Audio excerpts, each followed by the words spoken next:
너무 잘하고 은혜롭습니다. 오늘 말씀 제목은 부모와 자녀가 다 주 안에 있기를 이라는 제목입니다. 에베소서 6장 1절부터 4절까지 말씀인데요. 읽어드리도록 하겠습니다.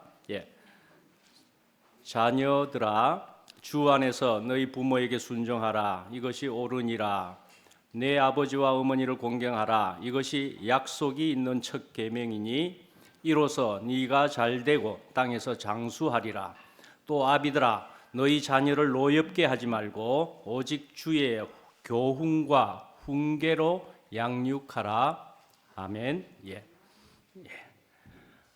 제목을 말씀드렸죠. 부모와 자녀가 다 주 안에 있기를. 금방 본문 말씀을 읽어보신 바와 같이 자녀들아 주 안에서, 자녀들만 주 안에 있어야 되겠습니까? 부모들도 주 안에 있기만 한다면은, 그래서 자녀와 부모가 다 주 안에 있기만 한다면은 이라는 말씀이겠지요. 그렇게만 되어지면. 근데 그것도 형식이고 말로만이고 그렇게 주 안에 있는 것은 물론 아니라는 걸 아시겠지요.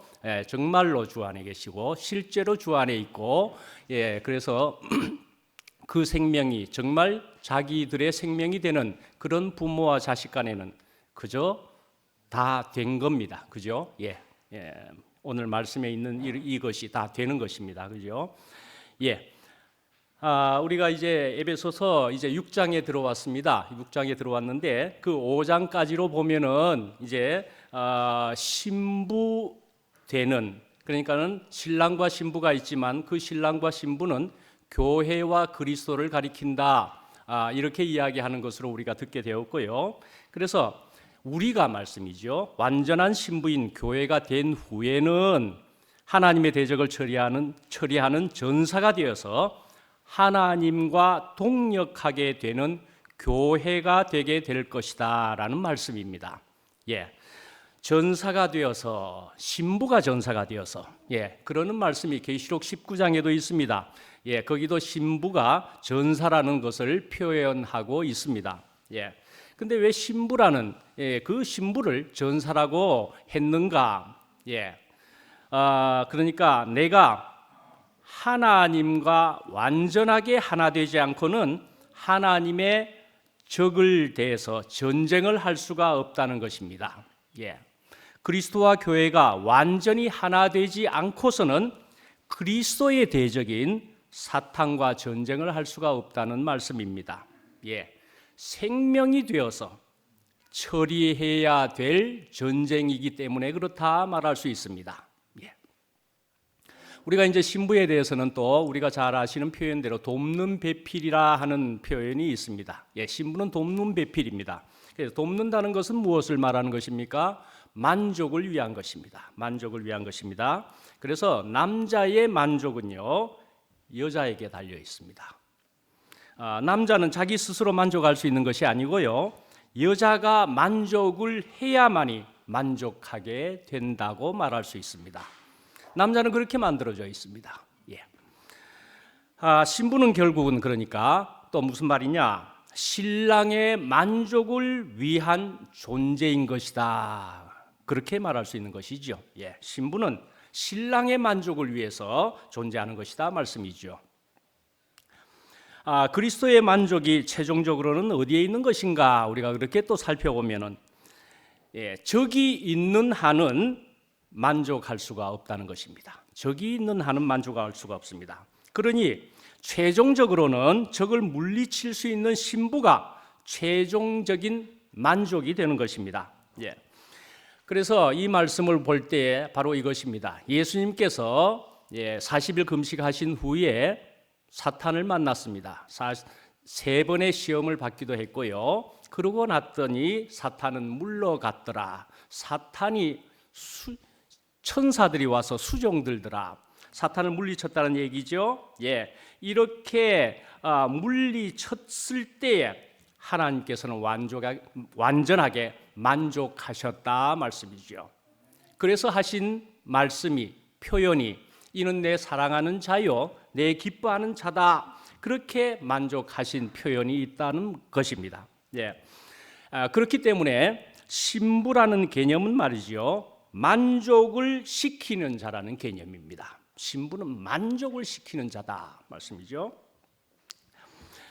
그런데요, 신부인 교회와 그 다음에 전사가 이제 또 나오는데요.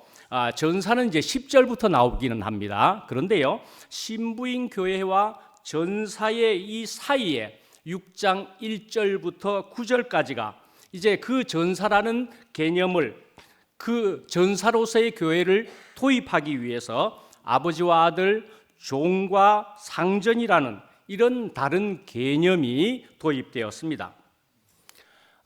신부가 신랑과 5장에 나온 것처럼 결혼을 했다는 것은 또 무엇이 되는 것입니까? 자녀를 낳게 된다, 그렇게 볼 수가 있는 거지요. 자녀를 낳게 되는 것입니다. 그리고 또 그렇게만이 아니고 이제 일을 하게 된다, 그렇게 하면은 종과 상전이라는 그런 위치들이, 역할들이 생기게 된다, 그렇게 볼 수가 있죠. 그래서 이것은 신부인 교회가 전사인 교회로 가는 다리를 놓기 위한 것이다 말씀이죠. 다리를 놓기 위해서 이제 오늘 6장 1절부터의 말씀에 이제 아버지와 아들이 또 도입되었다 말씀입니다.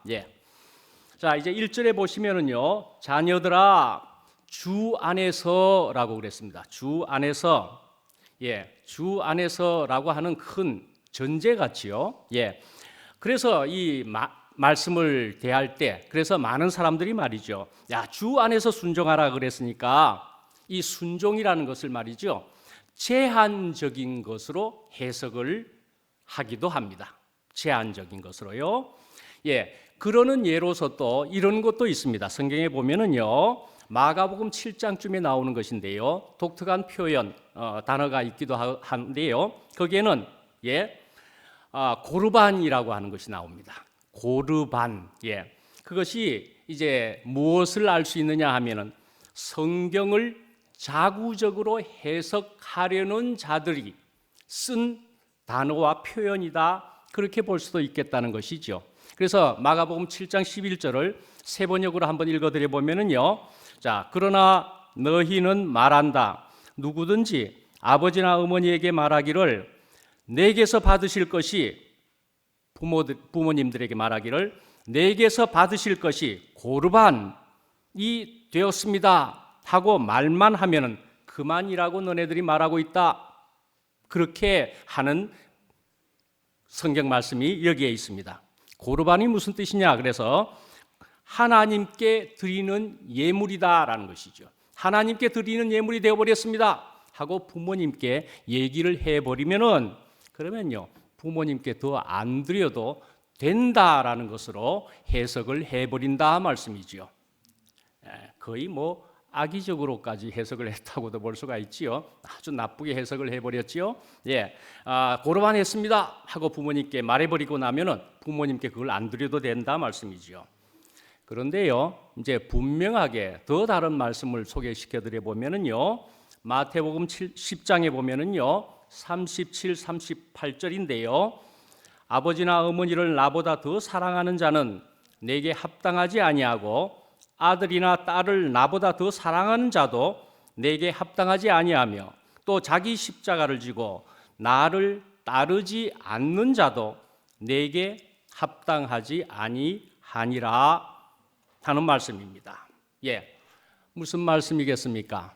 그러니까요, 먼저는 예수님과 하나님을 따라야 된다는 것이 분명한 말씀이고요. 이 말씀으로 통해서 분명히 그 말씀입니다. 먼저 하나님과 예수님을 따라라 하는 것이고요. 그렇다면은요, 이웃을 내 몸과 같이 사랑하라, 이것이 둘째 계명이니 한 것, 그것과도 같아, 그리 볼 수도 있을 것입니다. 내 이웃을. 그래서 하나님, 예수님 외에 다른 사람들, 이웃이라고 할 만한 사람은 부모님도 거기에 넣을 수 있는 것이겠지요.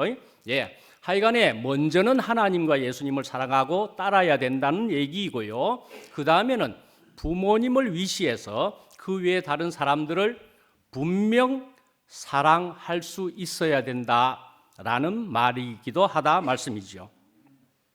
그런데요, 여기에서 이제 읽은 본문에서는요, 여기에 이 부모라는 사람들은 이교도의 부모는 아니라는 것입니다. 이교도의 부모가 아니고 이것을 성경에 여러 가지로 비추어 보면은 이건 그리스도인 부모를 전제로 하는 것입니다.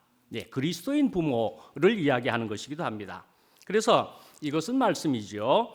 인간적인 어떤 것으로 순종하라는 것 말이 아니고 그것을 넘어서는 것이다 말씀이죠. 예. 그러니까 주 안에서라고 우리가 읽은 것처럼 주님과 하나됨 안에서, 주님 안에서, 주님의 마음으로 그 생명 안에서 부모에게 순종하라는 그런 뜻이다 볼 수 있습니다. 예. 그러니까요, 우리가 이렇게 볼 수 있죠.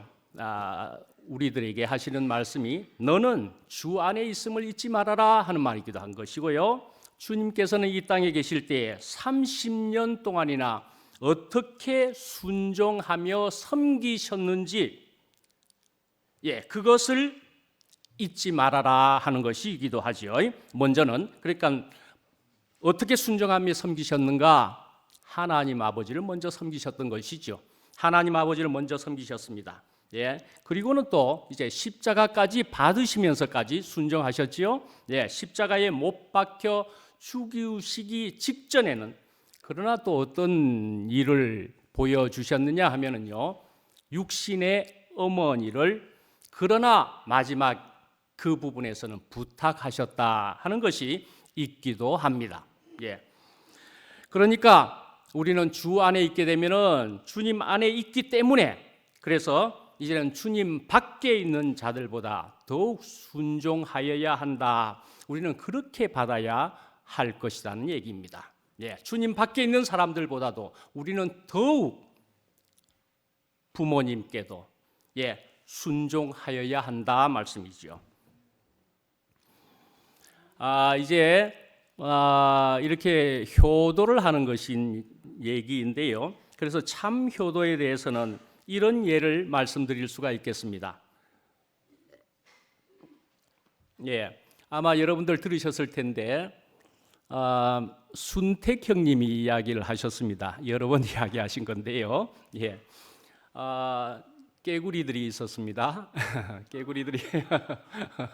깨구리들이 있었는데 이 깨구리들이 평소에는 말을 잘 안 들어가지고 그래서 그 엄마가 죽으면서 말 안 들을 거야. 그렇게 해서는 물가에다가 묻어달라고 그러면은 분명히 산에다가 묻어달라고 하면 산에다가 안 묻어줄 거야. 그러니까 물가에다가 묻어달라고 하면 거꾸로 해서 산에다가 묻어줄 것이다.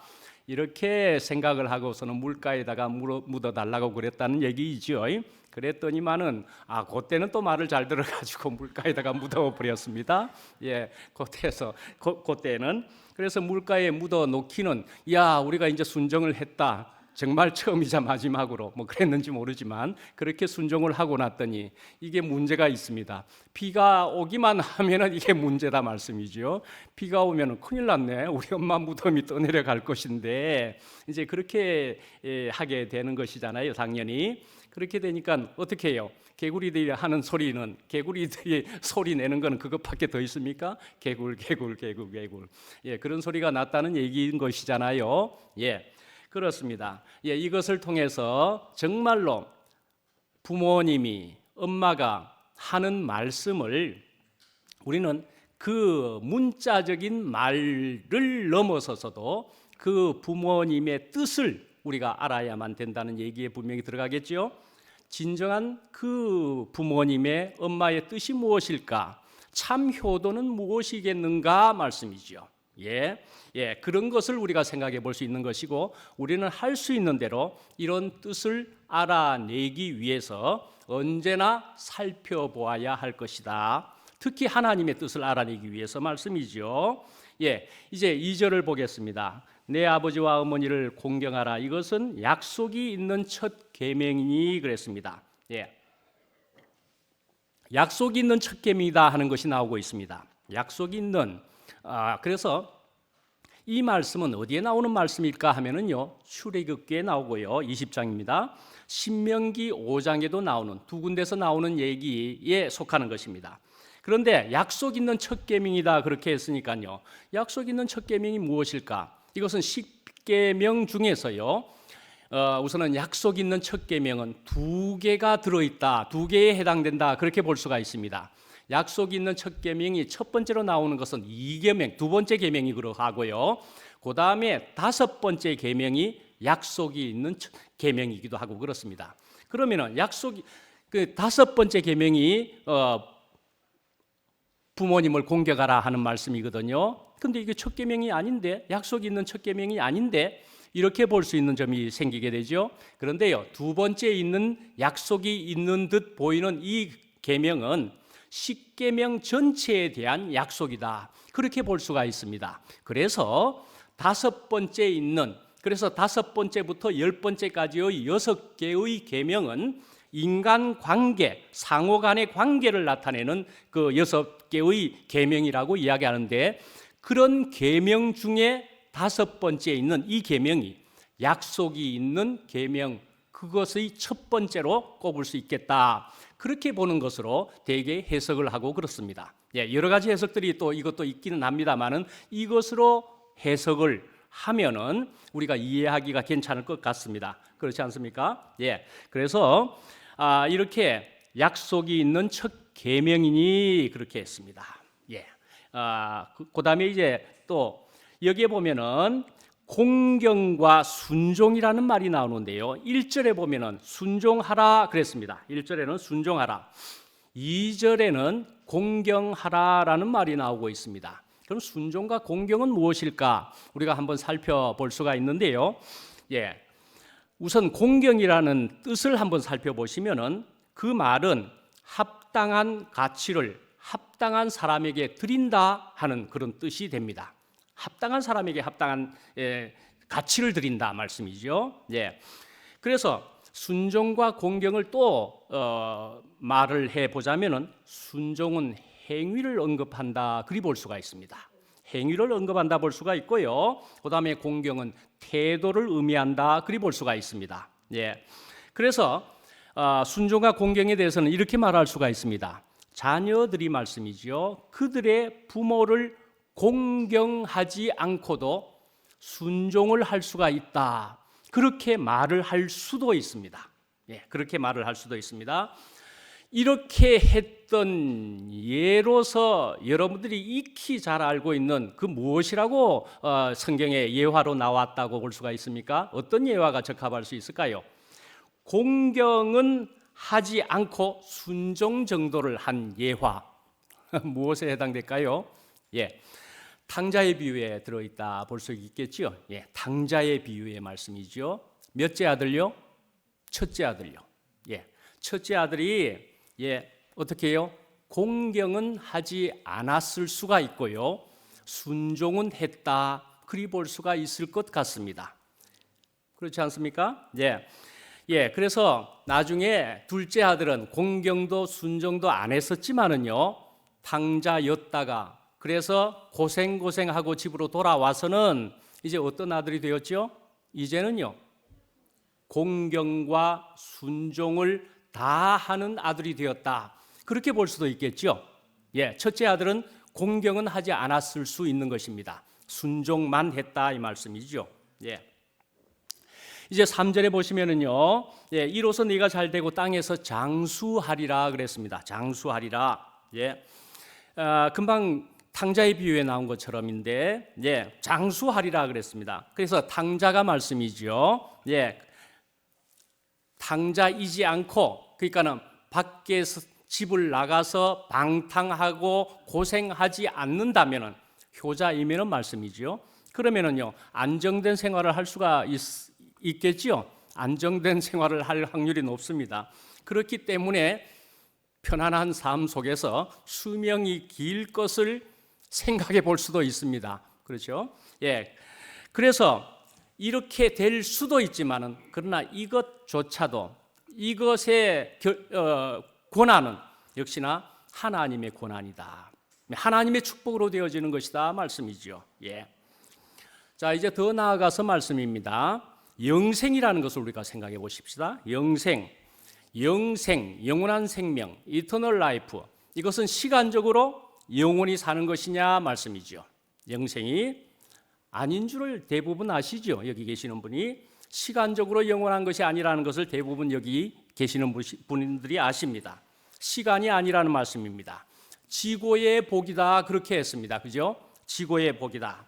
그러니까 우리가 알고 있는 그 시간의 긴 것이 영원한 그것이 아니다 말씀이지요. 심지어는 학자들은 시간은 흐르지 않는다라고까지 이야기한다는 것도 들어보셨죠? 네, 시간은 흐르지 않는다까지도 그렇게 이야기하는 학자가 나오고 있습니다. 또 다시 이야기하면 이것은 주님의 시간과 우리의 시간을 이야기하는 것을 살펴볼 수가 있습니다. 주님의 시간이 있고요, 우리의 시간이 있는 것인데 우리는 이제 하나님의 시간 안에서 사는 것이 가장 복된 것이다. 그리 볼 수가 있겠다 말이죠. 예, 우리가 이전에 살았던 것을 생각해 보시면은 나는 이전에 정말 살기는 살았지만 이게 살아도 사는 것이 아니었다. 그런 시간 속에서 그런 삶을 그런 생활을 했었다 말씀이죠. 그런데요, 얼마 전에 몇 주 전에 제가 제목으로도 삼았던 것처럼 주님의 시간이 우리의 시간이 되게끔 해야 된다 말씀이죠. 예, 주님의 시간이 우리의 시간이 되게끔. 예, 그렇게 되면은 이 땅에서 어떤 시간이 길게 된다? 장수하리라는 얘기를 했는데 어떤 시간이 길게 된다는 거지요? 주님의 시간이 길게 되는 것이다 말씀이죠.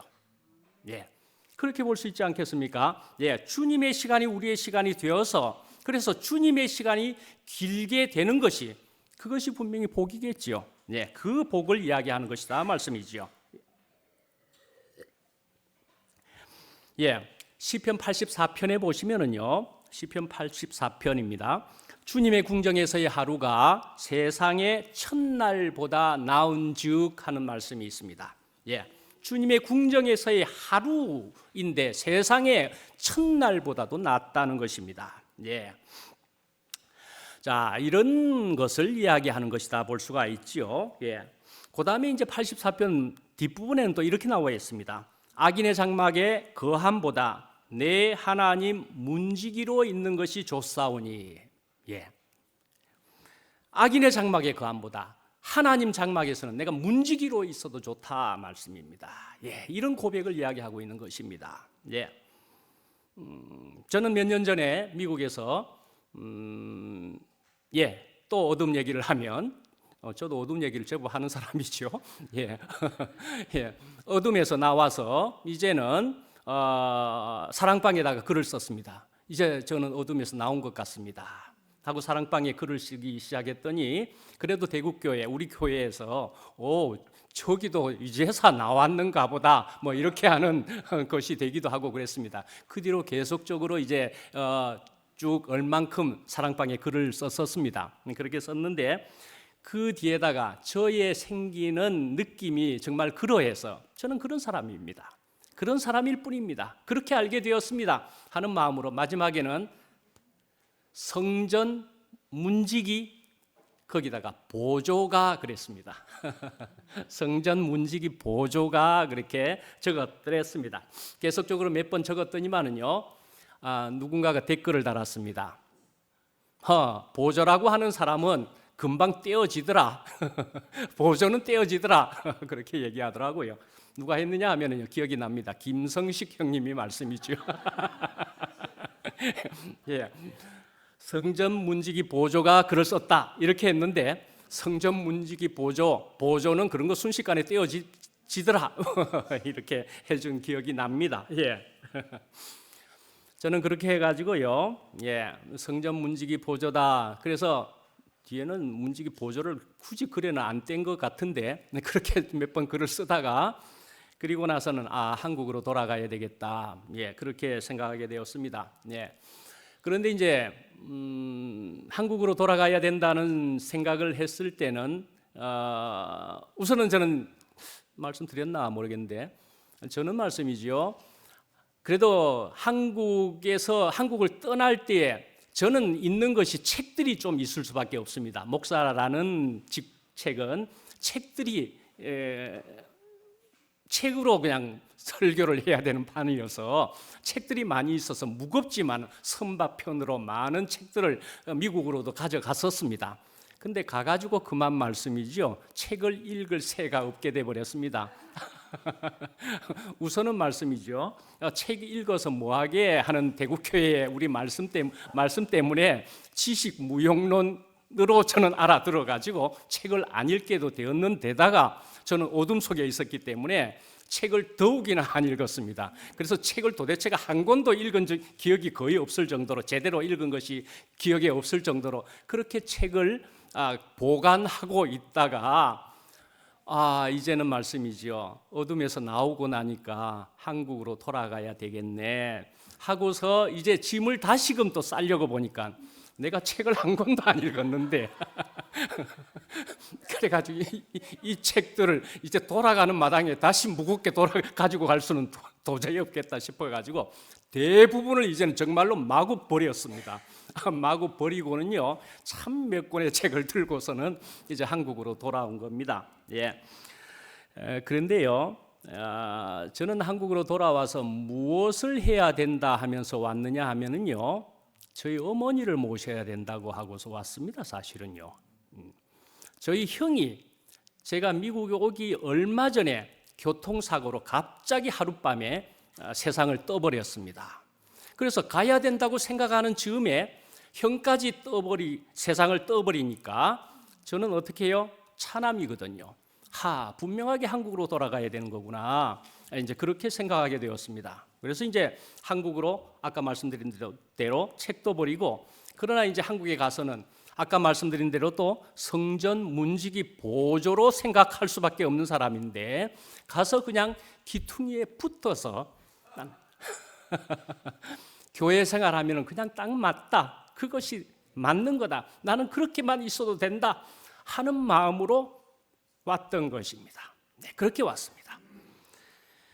어머니를 부산에다가 우리 형이 요양원에다가 모셔뒀었는데 대구로 모셔오게 되었고요. 대구로 모셔왔는데 곧이어 저는 또 금요일 날 저녁부터 해가지고 말씀을 시작하게 되었습니다. 말씀을 하자니까 이게 죽을 지경인 거예요. 말씀을 하도 안 보다가 말씀을 하라고 주어지니까 말씀을 준비하자니까 정신이 없는 거예요. 그래서 온갖 있는 몇 권의 책을 가지고 성경을 가지고 말씀 준비하느라 정신이 없었지요. 그러나 오늘 말씀에 해당되는 것이겠죠. 네. 먼저 무엇을 해야 된다고요? 먼저요, 주 너의 하나님을, 하나님을 이 먼저라는 얘기잖아요. 예수 그리스도를 알아야 함이 먼저잖아요. 그러니까요, 우리 부모님을, 우리 어머니를 모시러 왔지만은 내가 우리 어머니를 차선으로, 2순위로 돌 수밖에 없겠구나. 그렇게 생각을 하고서는 그다음 그 방법이 뭡니까? 요양원에 모시는 것밖에는 방법이 없더라고요. 그래서 요양원에 들어가신 겁니다. 그래서 이미 치매가 거의 많이 되셔가지고 96살이나 되셨습니다. 96살이나 되셨는데 치매가 많이 되셔서 수시로 볼 일이 막 봐지고 이러시는 분이니까 제가 옆에서 꼬박 붙어 있어야 될 판인데, 그리고는 씻겨드려야 되는데 우리 자매가 우리 어머니를 씻기다가 목욕탕에서 넘어뜨려 버리면 큰일이니까 제가 꼭 해야 되는 얘기에 해당되더라고요. 그러니까 이게 정말 제가 그렇게 하기에는 너무 힘들고 이게 아닌 것이라는 생각이 드는 거예요. 말씀 준비까지 해야 돼서. 그래서 요양원에 모시게 될 수밖에 없었습니다. 이렇게 어머니를 제가 이렇게밖에 할 수가 없는 사람이 되어버렸네요. 하여간 이 말씀을 다시 한번 더 드리면은, 그래서 저는 무식하기가 또 아주 굉장한 사람이다라는 것을 다시 한번 말씀드립니다. 저보다 무식한 사람이 아마 별로에 없을 겁니다. 여기에 굉장히 무식한 사람이다, 너무나 오랫동안 책도 안 본 사람이다, 이렇게 말씀드릴 수가 있고요. 그러나 말씀이지요, 저는요, 호모 크리스토스라는 그 종에 들어갈 수는 있다. 저는 그렇게 말씀드릴 수는 있습니다. 저는 호모 크리스토스라고 하는 그 부류에 들어갈 수는 있다. 저는 그렇게 말씀을 드립니다. 예. 이제 4절 말씀을 보시면은요, 적어드린 것이 있지만은 한마디로는 이렇습니다. 특히 어린애일수록 말씀이죠. 애들을 부드럽게 대해야 된다 하는 말씀에 또 해당되죠. 무조건 부드럽게 하는 것이 가장 나은 것이라 생각됩니다. 그래야 순종을 할 수 있도록 만들어주는 것이다 말씀이죠. 너무 엄격하게 하면, 너무 무섭게 하면은 말씀이죠. 그러면은 표면적으로는 말을 듣고 순종하는 것 같지만 억지로 순종하는 것일 수도 있다는 것입니다. 심지어는 반항을 하게도 되고요. 예. 그래서 이제 잠언 말씀을 또 소개해 드려 보면은요. 22장 6절입니다. 마땅히 행할 길을 아이에게 가르치라. 그리하면 늙어도 그것을 떠나지 아니하리라. 예. 그런 말씀을 참고로 보실 수가 있고요. 예. 그리고는 또요. 우리 여기에 아비들아, 이제 4절에는 아비들아라고 이야기했지만 그 당시의 상황과 문화 안에서는 아비들에게 말할 수 있을 것이지만 오늘날 우리가 보면 부모들아라는 얘기입니다. 예, 부모들아. 그래서 우리 부모들이 그래서 분노가 나면은, 화가 나면은요, 그것을 처리하기를 십자가에서 반드시 처리를 해야 된다는 것입니다. 그렇게 처리를 하고서는 자녀들을 대해야 되겠다라는 말씀인 것입니다. 그래서 자녀들의 과오나 행실을 다룰 때에는 당신은, 부모들은 반드시 먼저 십자가로 가서 그곳에 머물러 있어야 된다, 그렇게 말할 수 있습니다. 그렇게 부모가 십자가에 머무르면서 자녀들의 과오나 행실을 다루어야 된다, 이것이 복음적이다 말씀이죠. 예. 자, 오늘은 사실은요, 일반 대부분의 교회에서는 부활주일이라는 것으로 지키는 날입니다. 예, 아시겠지만 오늘 달걀에 대한 얘기도 먼저 했지만은, 예, 부활주일입니다. 그래서 말씀이죠. 예, 부활절에 대한 것을 또 잠깐 한번 우리가 살펴보고 지나가시죠. 예.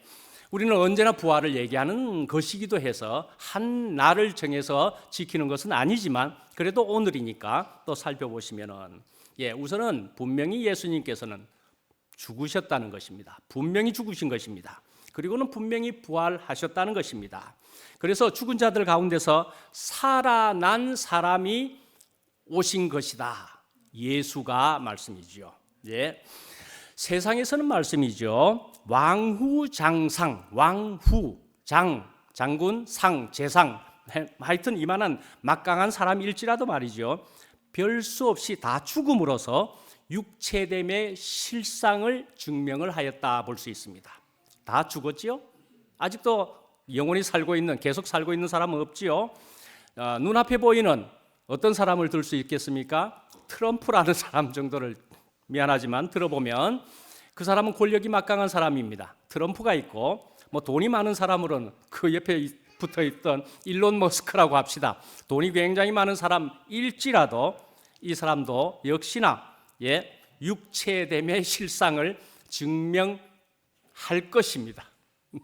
예, 그렇게 되고 말겠지요, 당연히. 예, 하나님의 통치 아래서는 말씀이지요. 하나님의 아들이라도 그 육체됨의 실상은 숨이 코에 붙었다는 사실을 예수의 죽음으로 증명을 한 것이다, 그리 볼 수가 있죠. 예, 예수의 죽음으로 사람이란 이런 것이다, 죽었다 말씀이죠. 분명히 죽었습니다. 예, 그런데 말씀이죠. 하나님은 이런 인생 가운데서 한 사람을 다시 살리심으로써 새 인류를 창조하셨다 말씀이죠. 새 인류를 창조하셨습니다. 예, 분명 그러나 거기에는 예수, 그러니까는 내가 다시 살았다, 예수님이 그렇게 하신 것은 없습니다. 그렇게 하신 표현은, 말은 전혀 없습니다. 예수님이 스스로 살아나신 것이 아니고 하나님께서 분명히 살리셨다는 것이고 그 살리신 주체는 분명히 하나님입니다. 예, 하나님입니다. 그래서 그 예수님은 전적으로 하나님께 속하며 그분을 표현함으로써 그분의 목적이 되는 사람인 것이다 말씀이죠. 예.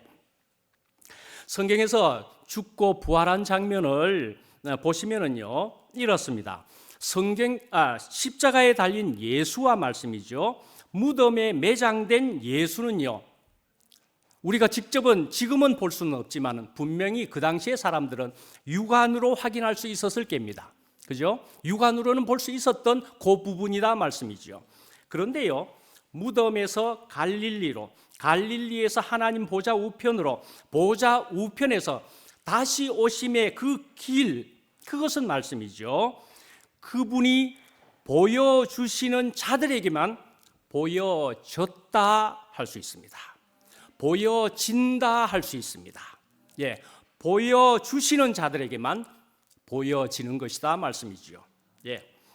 자, 이 부활한 예수에 의해서 사도들은 다시 살아났습니다. 그리고 또한 그분과 함께 살았고 그분을 나타내면서 살았다 말씀이죠. 사도들도요. 예. 오늘날 우리 역시 말씀입니다. 우리 역시 그분에 의해서 어떻게 해요? 거듭났고 그분과 함께 살고 있으며 그분을 나타내는 증인으로 살고 있다는 말씀입니다. 예. 자, 이것이 부활의 능력이고 실제입니다. 죽었던 나사로가 다시 산 곳과는 다른 것입니다. 살과 뼈가 없는 유령과도 다른 것입니다. 유령과도 다른 것입니다. 없어질 것으로 다시 난 것이 아니고 죽은 자들 가운데서 어떻게 해요? 죽지 않은 자로 다시 나신 것이다 말씀이죠. 예. 자, 이런 놀라운 일을 이야기하는 것입니다. 이런 놀라운 세계를 말하는 것이다 말씀이죠. 예. 또한 새 인류를 창조한 것이다 말씀이죠. 예. 그런데 그 새로운 인류와 그 세계를 연 사람은 예수님이셨다는 얘기인 거죠. 예수님이신 것입니다. 자, 이제 다른 표현으로 하자면은요, 그 예수가 이렇게 새 인류를 여신 예수가 다른 표현으로 하면은요, 제가 오늘 이 표현을 쓰겠습니다. 이제 자, 들어보셨겠지만은 우리 주중에 월화수목금토에서 어느 날에 호모 크리스토스 하는 표현을 듣고 있는 날이 있습니다. 그죠? 예. 상근 형님이 그렇게 호모 크리스토스, 호모 크라이스트 이렇게 하는 표현을 쓰고 있는 것으로 우리에게 아주 이해를 돕고 있다. 그렇게 볼 수가 있죠. 예. 호모 크라이스트라고 발음할 수도 있고요. 호모 크리스토스라고 발음할 수 있습니다. 라틴어 쪽으로 보면 그냥 호모 크리스토스라고 발음하면 맞습니다. 호모도 라틴어로 친다면 호모 크리스토스. 그러나 영어를 섞어서 한다면 호모 크라이스트. 한국말로 그냥 그리스도인입니다. 그리스도인이라는 말씀이지요. 예. 근데 이제 이 말이 나오게 되는 데에는 아시는 대로 이것은 유발 노아 하라리라고 하는 사람에게서 비롯된 것이라 그렇게 볼 수 있습니다. 상근 형님과 대화 중에도 그렇게 듣기도 했지만은 당연히 우리가 알 수 있을 만한 것일 수도 있는 것이지요. 예. 유명한 책 중에는 사피엔스라는 책이 있습니다. 그래서 호모 사피엔스 하는 말을 하기도 하고요. 그 뜻은 슬기로운 사람이라는 뜻이다 말씀이죠. 근데요, 슬기로운 사람이라고 하지만은 그것은 사실은요, 아담에 그냥 해당된다 그렇게 볼 수가 있죠. 예, 슬기로운 사람일지라도 그건 아담이다 말씀이죠. 그런데 또 유명한 책이 있는데 유발 하라리에게서 호모 데우스가 있습니다. 호모 데우스라는 책이 있는데요. 예, 이 호모 데우스는 데우스, 데이 하는 것은 하나님이라는 뜻입니다. 라틴어로 하나님. 그래서 호모 데우스, 하나님이다 말이죠. 하나님, 호모가 사람이니까 하나님 사람이라는 뜻입니다. 하나님 사람. 그런데요, 자, 이 사람은 호모 크리스토스라는 그런 책을 쓰지는 않았습니다. 근데 호모 크리스토스라는 얘기가 나오는 것은 왜일까를 생각해 보시면 이렇습니다. 예, 이 유발 이름이 노아 하라리입니다. 노아 하라리. 노아라는 미들네임을 가지고 있기도 하고 그러는데 그런 것을 통해서 우리가 생각할 수 있는 것은 역시나 또 이스라엘의 히브리 대학교 교수이기도 합니다. 그러니까요, 유대인이다 말씀이죠. 그러니까 유대인이니까 레바논계 유대인인데, 예, 이 사람이 그러니까요 크리스토스라는 말을 쓸 수가 없습니다. 이 사람은요. 예. 하나님에 대한 얘기를 할 수밖에 없지 크리스토스를 쓸 수가 없다 말씀이죠. 그러니까요. 호모 데우스라는 큰 책을 짓기는 했다는 것이지요. 그런데요. 하나 또 약간 곁들여서 말씀드려 보면은요. 이 유발 노아 하라리는 말씀이죠. 동성애자입니다. 동성애자입니다. 유대인인데도 불구하고 동성애자다 말 동성애자 그런 사람입니다. 그런 사람인 것이 참으로 아이러니하지요. 유대인인데 그것도 유대인이면 굉장히 율법에 정통하고 정확하게 따라야 될 그런 속에서 이 사람은 그런 호모데우스를 이야기하면서도 자기는 동성애자입니다. 저는 여기에 대해서는 또 잠깐 흥미거리라고 합시다. 그냥 잠깐 말씀해 드렸지만은 그러나 저는 여기에 대해서 판단하는 것은 아닙니다. 전혀 판단하는 것은 아니고 그냥 아이러니하다 그렇게 생각은 됩니다. 아이러니하다. 자, 그렇게 하는 유발 노아 하라리는 말씀이지요. 호모데우스까지를 이야기할 수밖에 없지만은 우리는 더 나아갈 수 있게 되었다. 더 구체적일 수 있게 되었다. 그렇게 볼 수가 있지요. 그래서 상근형님이 이야기하시는 대로 호모 크리스토스, 호모 크라이스트 이것이 가능할 수가 있다 말씀이죠. 우리는 예수님을 가졌다 말씀이죠. 예수님을 통해서 구체적으로 하나님의 그 깊으신 뜻과 사랑을 우리는 구체적으로 알고 듣고 보게 되었다, 누리게 되었다라는 얘기죠. 그러니까요, 우리는 이 호모 크라이스트를 통해서 우리는 호모 데우스까지 우리는 가질 수 있는 사람이 되었다. 그리 볼 수가 있는 것이죠. 크라이스트를 통해서 호모 데우스 하나님을 우리가 그 예수의 하나님을 우리가 가질 수 있게 되었다. 또 이것은 그냥 단어이지만 이것은 새로운 종이다고 이야기하는 것이기도 한 것이죠. 새로운 종입니다. 그래서 호모 크리스토스라는 종이 예수로 통해서 시작되었다. 호모 데우스라는 종이 예수로 통해서 시작되었다. 그리 볼 수가 있는 것이다 말씀이죠. 우리는 이런 놀라운 종, 이런 부류 안에 이제 들게 되었다 말씀이죠. 이런 부류 안에 들게 되었다. 그러나 이것으로 해서 이해에 도움이 될 수는 있지만은 또 쉽게 들으시려면, 이해하시려면 그냥 호모 크라이스트, 그리스도인이라는 얘기입니다. 그리스도인이라는 얘기이기도 하고요. 호모 데우스, 하나님 사람이라는 얘기입니다. 하나님 사람입니다. 그런데요, 하여간에 그래도 무궁무진하게 우리 상근 형님이 토요일 날에 수시로 말씀을 해 주시니까 토요일 날에 이 부분에 대해서 더 듣고 싶으시면 그 부분에 있어서 도움을 받기 위해서 계속 들으시면 깊이 말씀해 주실 거라고 그렇게 보여집니다. 새 표현으로 새로운 이해가, 깊은 이해가 될 수가 있으니까요. 아브라함과 이삭과 야곱은 또한 죽었던 사람입니다. 그죠? 육신으로 분명히 죽었던 사람입니다. 그러나 어떻게 해요? 그리스도는 살았다 하는 것이죠. 그리스도는 다시 살아나셨다 말씀이죠. 그런데 오늘날 아브라함과 이삭과 야곱은 우리 안에서 우리와 함께 살아났고 살아있다. 그렇게 되었다는 것입니다. 아브라함, 이삭, 야곱이 다시 살아났다. 이것이기도 한 것이다 말씀이죠. 이런 것처럼 예수님은 부활의 주가 되셨고 그 안에서 산자나 죽은 자나 다 부활하였으며 또 다시 부활할 것이라는 것입니다. 또 다시 부활할 것입니다. 그래서 그의 부활 생명은 말이죠. 계속 번식되고 있고요. 그 생명은 최종적인 부활까지를 거둘 것이다. 그리 볼 수가 있습니다. 최종적인 부활까지를 계속 나간다. 다시 4절을 보시면은요, 자녀를 노엽게 하지 말고 오직 주의 교양과 훈계로 양육하라라는 말씀입니다. 근데 이렇게 주의 교양과 훈계로 양육하려면은 아까 앞에 말씀한 것으로 통해서 볼 때는 어찌 해야 된다는 것입니까? 내가 부활 생명이 되어야 한다는 얘기입니다. 내가 부활 생명이 되어야 한다는 것이고요. 만약에 5장으로 이야기한다 치면은요, 성령의 충만이 되어야 한다. 그리 볼 수가 있고요. 하여튼 부활의 실제가 내가 되어야 한다는 얘기입니다. 그리 되어야만이 그의 교양과 훈계로 양육할 수가 있는 것이라는 말씀입니다. 예, 이것을 가지고 양육과 훈계를 해야 된다는 말씀인 것입니다. 결국은 말씀이죠. 내가 어떠하냐에 따라서요 물이 흘러 내려가는 것입니다. 내려가는 것입니다. 예, 그래서 내가 꾸정물이면 말씀이죠. 예, 꾸정물이 흘러 내려갈 것이고요. 내가 맑은 물이면은요 맑은 물이 흘러 내려갈 것입니다. 예, 이거는 자동인 것입니다. 예, 어쩔 수가 없는 것입니다. 내가 그러한 것에 따라서 자식에게 흘러 내려간다 말씀입니다. 예.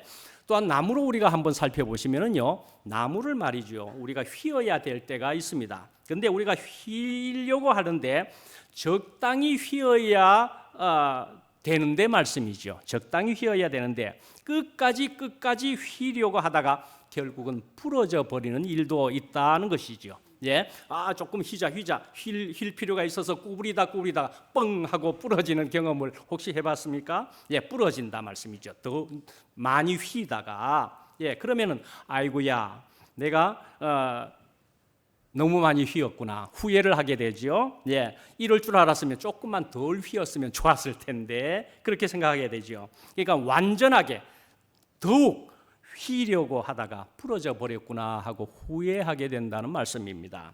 시골에서도 어릴 때 혹시 그런 경험이 있습니까? 저는 방학 때만 되면 경북 봉화에 가서 놀 때에 그래도 어릴 때 활을 만드는 것도 있었지요. 대나무를 통해서 이렇게 휩니다.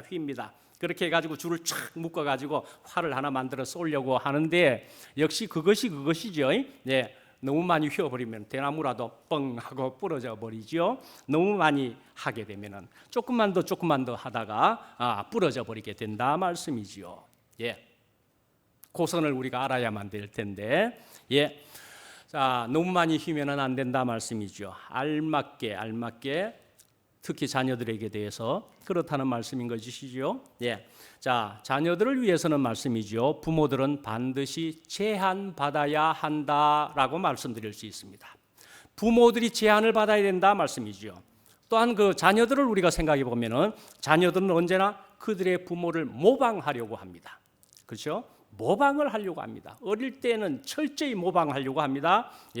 그렇기 때문에 말이죠. 자녀들로 따르도록 수준 높고도 합당한 모범과 본을 세우는 것은 말씀이죠. 부모들의 책임인 것입니다. 부모들의 책임입니다. 부모의 책임입니다.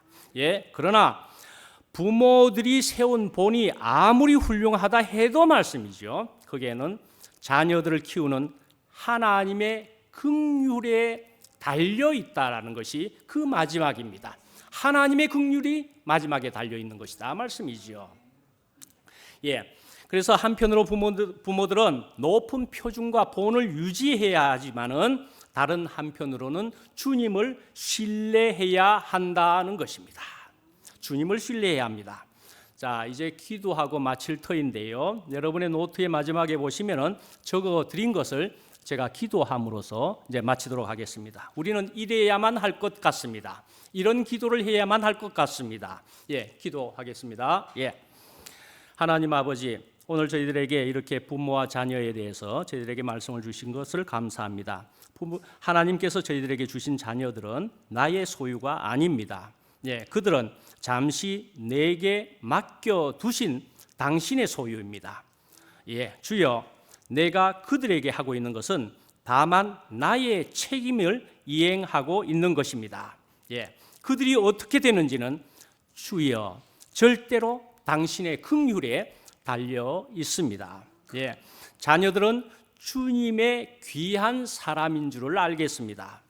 부모님을 저희들에게 주셔서 저희들이 이렇게 이 땅에 태어나 주님을 누릴 수 있게 하여 주심을 감사합니다마는 그러나 또한 이렇게 귀하고 아름다운 그리고 너무나 즐거운 우리 자녀를 주님께서 주님을 맡겨주심을 진실로 감사를 드립니다. 예수님 이름으로 기도합니다. 아멘.